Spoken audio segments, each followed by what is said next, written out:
Olá, muito bom dia Brasil, bom dia a todos, que saudade! Hoje é quarta-feira, dia 29 de agosto, mais um mês quase acabando aí, mas aqui as notícias estão apenas começando. Seja bem-vindo, eu sou o Cássio Zema e te faço companhia a partir de agora.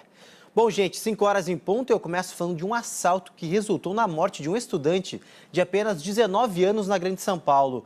O criminoso atirou na cabeça do jovem após pedir o celular dele. Veja os detalhes na reportagem do Marcelo Bittencourt. Leonardo da Costa Matos, de 19 anos, seguia a pé para a escola no início da noite desta terça-feira, no bairro de Jardim Santo Eduardo, em Embu das Artes, quando foi abordado por um criminoso. Segundo a polícia, o ladrão apontou a arma para o estudante. A polícia procura os criminosos que invadiram uma transportadora em São Paulo e levaram uma carga milionária de remédios. Os medicamentos, gente, são de alto custo e usados no tratamento contra o câncer. A repórter Fernanda Trigueiro está ao vivo com a gente e tem mais informações. Bom dia, Fernanda. Alguma pista aí desses bandidos, apesar deles terem levado as câmeras de segurança do local? Oi, Cássio. Bom dia, bom retorno para você. Bom dia para todo mundo que acompanha. Com certeza tinham informações privilegiadas para cometer esse assalto com tanta perfeição. 5 horas, 5 minutos, seguimos o baile que, olha só, gente, a polícia apreendeu nesta terça-feira um dos maiores fornecedores de anabolizantes de Niterói, que fica na região metropolitana do Rio. A prisão de André Coutinho Bonazzi aconteceu no local onde ele armazenava substâncias que eram negociadas, gente, pelas redes sociais. Foram apreendidos medicamentos sem regulamentação da Anvisa e até hormônios de uso veterinário. André vai responder agora na Justiça por crime contra a saúde pública. E as intervenções policiais mataram em média 4 pessoas por dia neste ano no Rio de Janeiro. Isso representa um aumento de quase 40% em relação ao mesmo período do ano passado.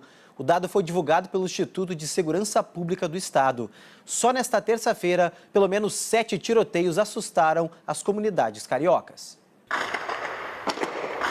É complicado.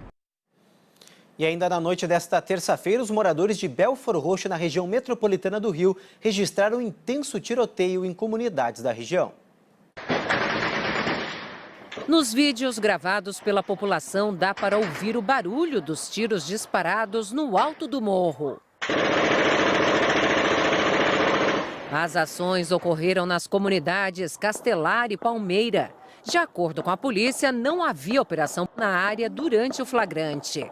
A origem do confronto é desconhecida. O presidente Michel Temer decretou na noite desta terça-feira o uso das Forças Armadas para reforçar a segurança em Roraima, na fronteira com a Venezuela. A partir desta quarta-feira, as Forças Armadas estão autorizadas a atuar em Roraima.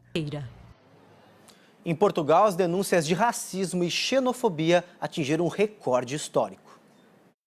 De acordo com dados divulgados pela Comissão para a Igualdade contra a polícia francesa prendeu o homem que deu um tapa no rosto de uma estudante que reagiu a um comentário obsceno feito por ele no meio da rua. O rapaz vai responder por agressão e assédio sexual. A violência contra a estudante aconteceu no mês passado, em frente a um café em Paris. Câmeras de segurança registraram o momento em que o agressor bate na jovem. As imagens viralizaram e repercutiram no mundo todo. Depois do episódio, a França aprovou uma lei que proíbe os homens de assediarem as mulheres nas ruas. Quem for pego pagará multa equivalente a R$3 mil. Se o caso for considerado grave, o valor pode chegar a 13 mil. A polícia apreendeu um dos suspeitos de assaltar e espancar um casal de idosos em São Paulo no final do ano passado. Uma das vítimas, gente, de 71 anos, morreu após as agressões. O repórter Antônio Petrin está ao vivo com a gente e tem mais informações sobre essa prisão. Bom dia, Petrin. Sempre um prazer falar com você. Como a polícia chegou até esse suspeito? Bom dia, Cássio. Bom dia a todos ligados no SBT Notícias. A polícia já havia investigado esse 5 horas 18 minutos e foi preso no Rio de Janeiro o segundo suspeito de envolvimento no assassinato de uma corretora de imóveis. Segundo as investigações, o homem é um guarda municipal e teria ajudado o atirador a fugir do local do crime. Amir Feitosa Todorovic chegou à divisão de homicídios da capital. E a nossa equipe procurou a Prefeitura de Porto Real para comentar a prisão do funcionário da Guarda Municipal, mas até o momento não recebemos respostas. E câmeras de segurança registraram o momento em que um empresário escapa de uma tentativa de assalto. O motorista chega em casa e é surpreendido pelos criminosos em Paranaguá, no litoral do Paraná. Antes de o portão fechar, um veículo com outros 5 assaltantes aparece e bloqueia a saída. A vítima então avança sobre o carro. Repare que um dos homens chega a cair no chão e o empresário consegue escapar. Com a batida, o carro dos bandidos para de funcionar e eles precisam empurrá-lo para fugir. Olha, nesse caso deu sorte, mas a gente nunca deve, mas nunca mesmo, gente, reagir a nenhuma tentativa de assalto. 5h20, a gente troca de assunto porque o ministro Alexandre de Moraes pediu vista e suspendeu o julgamento pelo Supremo Tribunal Federal de uma denúncia contra o deputado federal e candidato à presidência Jair Bolsonaro. O placar da votação estava empatado em 2-2. A denúncia por racismo. Procurada para responder às declarações de Fernando Haddad, a defesa do empresário Ricardo Pessoa da UTC não atendeu às nossas ligações. Bom, gente, o Tribunal Superior Eleitoral anulou o julgamento que determinou a cassação do mandato do governador do Rio de Janeiro e do vice dele. 5h26 e a polícia procura o homem acusado de prensar uma comerciante contra a parede usando um carro. A prisão preventiva dele já foi decretada. Por isso eu falo ao vivo aí com a repórter Fernanda Trigueiro, que tem mais informações. Fernanda, qual o estado de saúde da vítima? Pois é, Cássio, a comerciante teve várias fraturas e precisou passar por cirurgia. Ela continua internada na UTI da Santa Casa de Araçatuba. Pode acontecer com ele. E olha só que absurdo esse caso que aconteceu no Distrito Federal. Uma briga entre 2 alunos dentro de uma escola acabou na polícia. Um adolescente de apenas 13 anos esfaqueou um colega de 15. O agressor disse que reagiu para se defender porque vinha sofrendo bullying e sendo ameaçado por outros estudantes. As imagens são fortes. E agora nós vamos direto a Londres conversar ao vivo com o nosso correspondente Sérgio Uti, que traz os destaques internacionais desta quarta-feira. E a gente começa falando sobre Donald Trump, Sérgio. Agora o presidente dos Estados Unidos se envolveu em uma polêmica com o Google. É isso mesmo? O que ele aprontou dessa vez? Bom dia para você. Pois é, bom dia, Cássio, bom dia a todos aí no Brasil. Pois é, o presidente Donald Trump se reuniu na Casa Branca com o presidente da FIFA, Giovanni. Sérgio, Donald Trump foi uma das personalidades aí que praticamente banalizou o termo fake news, né? Praticamente tudo que sai contra ele, ele diz, é fake news. É mais ou menos isso, né, Sérgio? Exatamente. É a maneira dele contestar as notícias que não agradam, né? Verdade. Sérgio, mudando de assunto agora, o Conselho de Direitos Humanos das Nações Unidas denunciou por crimes de guerra todas as partes envolvidas no conflito no Iêmen. O país está dividido, né, Sérgio? Explica aí pra gente o que provocou todo esse conflito. Pois é, essa guerra começou em 2015 e hoje o país está... É realmente um número muito chocante, ainda mais envolvendo crianças. Sérgio, agora são 5h36, horário de Brasília. Vamos trocar o assunto, mudar o clima aqui do programa, deixar um pouco a guerra de lado, falar do amor.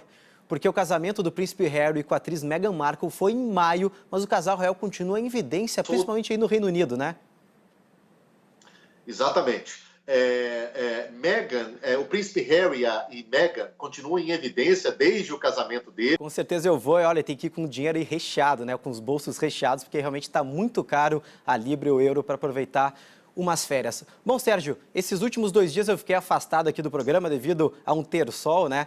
Mas eu estava de olho até devido à minha rotina, né, no programa Via Marta, depois do jogo, fiquei sabendo que teve carnaval aí, né, aí no Reino Unido. Muita gente veio nas redes sociais perguntando assim, Cássio, quando tu voltar ao programa, pergunta pro Sérgio, se ele aproveitou, pergunta pro Sérgio como é que foi o carnaval. Quero saber, Sérgio, respondendo aos nossos telespectadores, conseguiu aproveitar o carnaval ou teve que trabalhar? Pois é, eu tive que trabalhar. O carnaval aqui, na verdade, foi debaixo de chuva. Teve muita chuva aqui no carnaval de Notting Hill. E como eu já tinha dito nos últimos dias, o carnaval aqui é um pouco diferente do carnaval no Brasil, embora seja uma festa gigantesca que reúne 2 milhões de pessoas em Notting Hill. Eu costumo fugir um pouco da confusão, Cássio. E o ritmo é um ritmo caribenho que muitas pessoas gostam, mas eu prefiro o ritmo brasileiro, sou mais nostálgico. Tô fechado contigo. Obrigado, Sérgio. Valeu a participação. Amanhã a gente conversa de novo. Vamos seguir o baile aqui do SBT Notícias, 5h40, horário de Brasília. E estudantes da Universidade de Brasília, gente, chamaram a atenção da NASA, que é a Agência Espacial Americana. Eles soltaram um balão que fotografou um eclipse solar num ângulo diferente.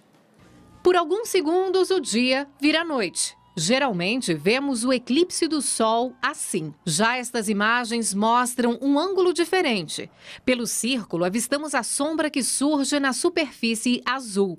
A NASA achou tão interessante que publicou nas redes sociais o registro brasileiro do eclipse solar, que aconteceu no ano passado e só pôde ser visto nos Estados Unidos. A gente consegue observar a sombra da Lua sobre a Terra e sua trajetória, bem como também o espaço ao redor do planeta Terra e ver toda a dimensão do que é o espaço. O Matheus explicou tão bem a imagem publicada pela NASA porque ele faz parte do grupo que viajou para os Estados Unidos para registrar o eclipse solar.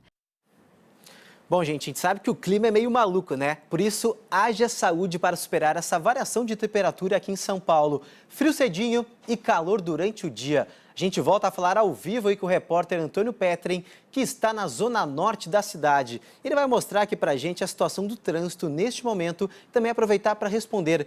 O frio de agora, Petrin, vai virar calorão durante o dia? Vai sim, viu, Cássius? Olha, e a gente é de 8 km por hora que a gente registrou agora há pouco. Mas daqui a pouco vai esquentar o clima aqui na cidade, Cássius. É verdade, depois começa que ele é feito cebola, vai tirando roupa para cima e para baixo. Obrigado, Petrin. Descobriu o seu segredo para quem de casa não quer passar frio, e tá a dica do Petrin usar uma roupinha térmica por baixo. Valeu, Petrin, até mais. Valeu. Bom, gente, 5h44, a violência vem crescendo mês a mês na favela Santa Marta, a primeira comunidade do Rio de Janeiro a receber uma UPP.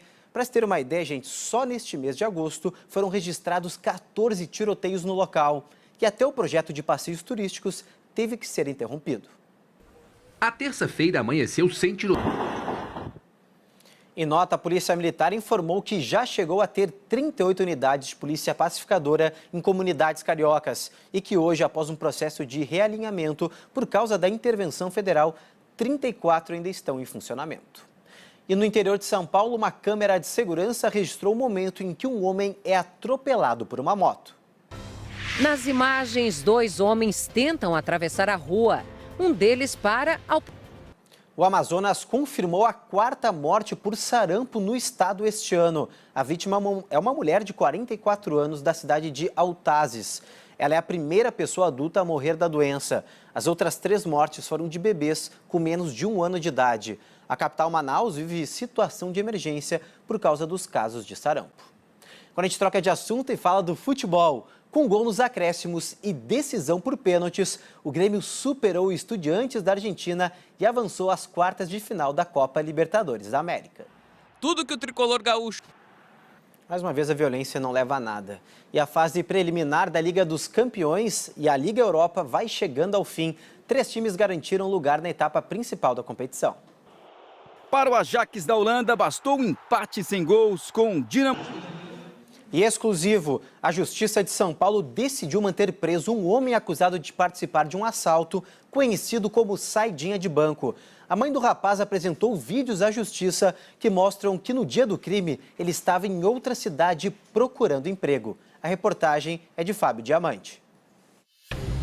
Leonardo Santos Duarte, de 29 anos, morador de Osasco. A Secretaria da Segurança Pública de São Paulo afirmou que a família não apresentou à polícia as imagens citadas na reportagem e diz ainda que o inquérito policial foi concluído e encaminhado ao Ministério Público e ao Poder Judiciário. O Tribunal de Justiça do Rio de Janeiro manteve o valor da indenização concedida à família do pedreiro Amarildo de Souza. Os desembargadores negaram o pedido.